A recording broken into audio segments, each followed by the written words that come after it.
Jouer à la Super Nintendo par satellite. Des jeux exclusifs et des vraies voix, mais seulement entre 16h et 19h.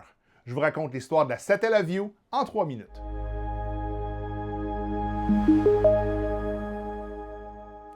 Au début des années 90, le Japon est à la pointe du marché des télécommunications et de la télévision par satellite. La chaîne nationale NHK et sa filiale BS pour Broadcast Satellite exploitent un réseau de satellites pour diffuser des programmes de télévision payants en haute définition. Nintendo, toujours en quête d'innovation, se rend compte que le signal satellite peut non seulement transporter de la vidéo, mais aussi des données informatiques. En 1993, Nintendo achète des parts dans la société de radiodiffusion Saint Giga, une station de radio satellite en difficulté financière.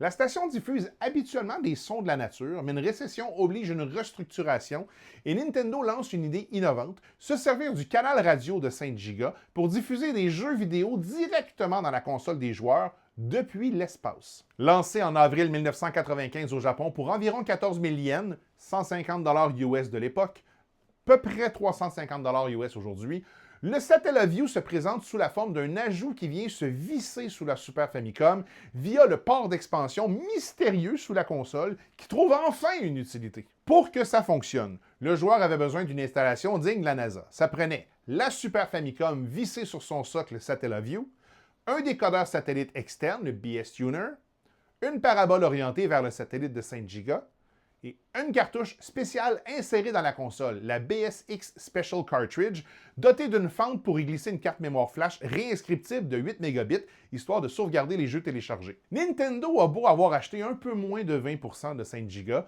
ça veut pas dire que Nintendo fait ce qu'elle veut avec la station. Le satellite était partagé avec les émissions de télévision et de radio traditionnelles. Nintendo avait un créneau très précis, la LNS, Lydian Sound Network, qui diffusait principalement entre 16h et 19h tous les jours. Ce que ça veut dire, c'est que c'est entre ces heures-là qu'on pouvait se servir de la Satellaview. Si on manquait le créneau horaire de diffusion d'un jeu, il fallait attendre sa rediffusion la semaine suivante. C'était du jeu vidéo en direct. Quand on allumait la console, la cartouche lançait un jeu vidéo interactif appelé BSX Town Whose Name Has Been Stolen, le village auquel on a volé le nom. On incarnait un petit avatar qui se promenait dans un village virtuel. Entrer dans la banque te permettait de vérifier le solde de points et entrer dans les maisons ou les magasins à l'heure du rendez-vous satellite, ça déclenchait le téléchargement du jeu diffusé depuis l'espace qui se stockait temporairement dans la mémoire RAM de la console ou sur la carte flash. L'innovation la plus intéressante de la Satellaview, ça reste les jeux SoundLink. Pendant qu'on jouait aux jeux vidéo téléchargés, le satellite diffusait en même temps une bande-son audio de qualité CD et il y a des acteurs vocaux qui doublaient les personnages en direct. Les comédiens, qui étaient installés dans un studio à Tokyo, lisaient leurs textes en temps réel pendant le créneau horaire et le son sortait des haut-parleurs de la télé selon les événements du jeu. Au total, le catalogue a contenu autour de 115 titres, dont les plus connus. Vous pardonnerez mon japonais, il n'est pas top-notch, mais il y a eu BS Zelda no Densetsu,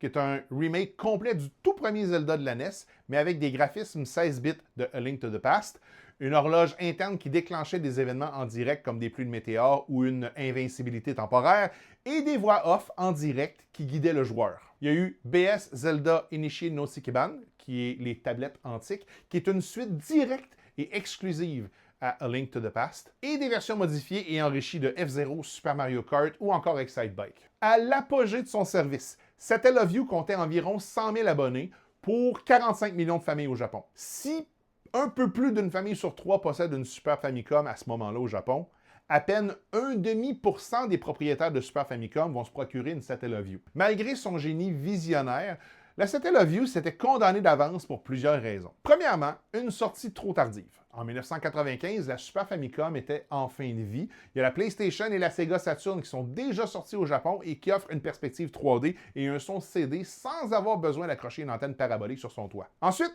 la complexité et le coût.